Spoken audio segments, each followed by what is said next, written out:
നമ്മൾ വൈകുന്നേരം പുറത്തൊക്കെ പോയി വീടിന് മുന്നിൽ എത്തിയപ്പോൾ അതേ വീടിന് മുന്നിലൊരു പാമ്പ്. അപ്പോൾ നമ്മുടെ വീടിന് തൊട്ട് മുന്നിൽ ഒരു കനാലാണ്. അപ്പോൾ അവിടെ നിന്ന് കയറി വന്നതായിരിക്കാം, ചിലപ്പോൾ നമ്മുടെ ഗാർഡനിൽ നിന്ന് വന്നതോ ആവാം. നമ്മുടെ ഗാർഡനിൽ ചെറുതായിട്ട് ബഫല്ലോ ഗ്രാസ് ഒക്കെ നട്ടിട്ടുണ്ടല്ലോ. അപ്പോൾ ഇത് എവിടെ നിന്ന് വന്നതാണെന്നുള്ളതൊരു ഐഡിയ ഉണ്ടായിരുന്നില്ല. അപ്പോൾ സത്യത്തിൽ പേടിയായി. രാത്രിയാണല്ലോ, രാത്രി ഒരു പാമ്പിനെ കാണുമ്പോൾ ആരായാലും ഒന്ന് പേടിക്കും.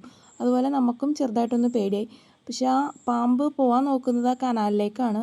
പിന്നെ ഇപ്പം മഴക്കാലം ആയതുകൊണ്ട് തന്നെ കനാലിൽ വെള്ളമൊന്നുമില്ല. അപ്പോൾ ഇങ്ങനെ കനാലിൽ ഇത്തിരി കാടൊക്കെ പിടിച്ച് കിടക്കുന്നുണ്ട്. അപ്പോൾ ചിലപ്പോൾ അവിടെ നിന്ന് വന്നതാവാം.